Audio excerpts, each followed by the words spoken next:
where we'll pick up. So the economizing problem. And here's the idea. We've talked about this, especially last week, a lot. The idea here is resources are scarce. So remember, we are constantly faced with scarcity. So resources are scarce. Because resources are scarce, what's the natural next step after that?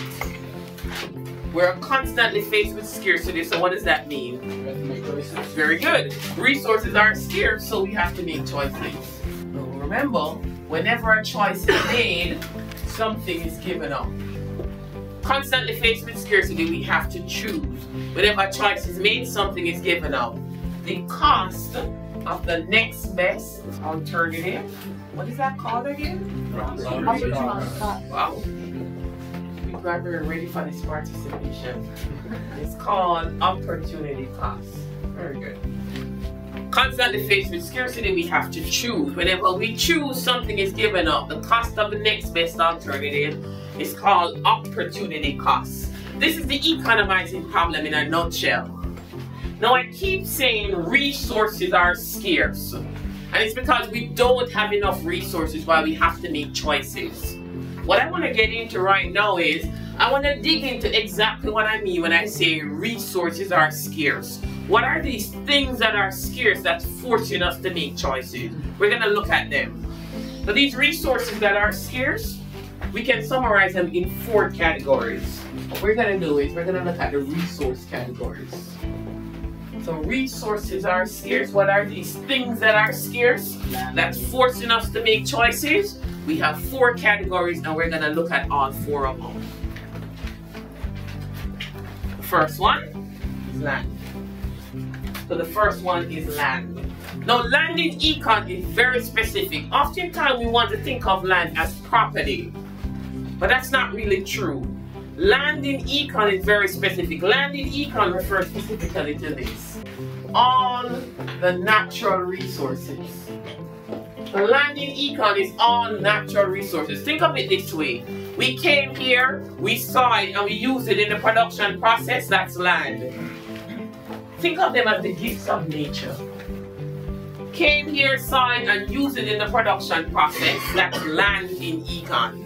Give me an example. Gifts of nature. Came here, saw it, and used it in the production process. You think of an example? Fossil fuels, oil underneath the ground. Absolutely, I agree. I'll call those mineral deposits. Yeah, so oil, let's put all of them here. Gold, silver, yada yada yada. Yeah, lump them all together. Mineral deposits, I agree. Any other examples of land? Yes. Plants, fruit trees. Yes, I agree. I'll just put it all together and call it the forest. Yeah, I agree. Anything else? Water. What do you mean by water? Rivers. Absolutely. So water resources. Lump them all together. Oceans, streams, rivers, yada yada yada. Anything else? Animals. What do you mean by animals? Food supply. You need a food supply to survive. So are the animals the food supply? Yeah.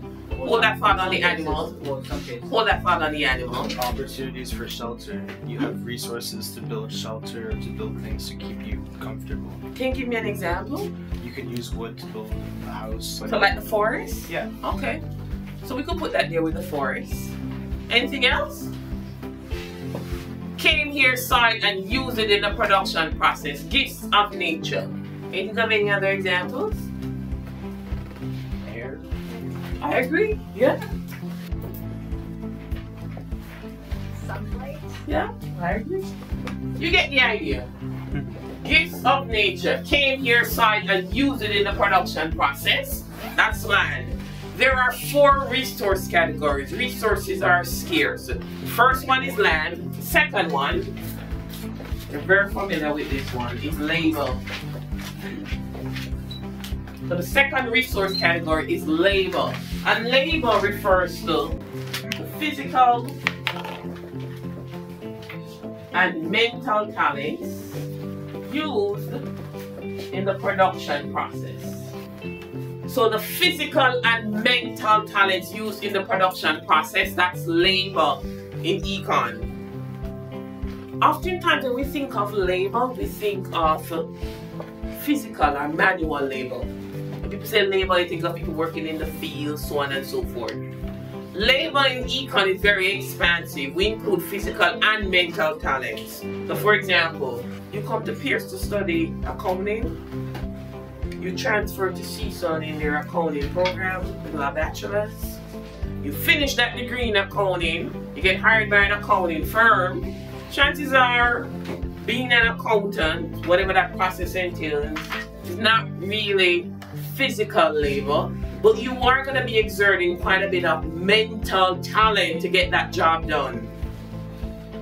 We consider that to also be labor in econ, so physical and mental. We capture both when we're looking at scarce resources under the category of labor.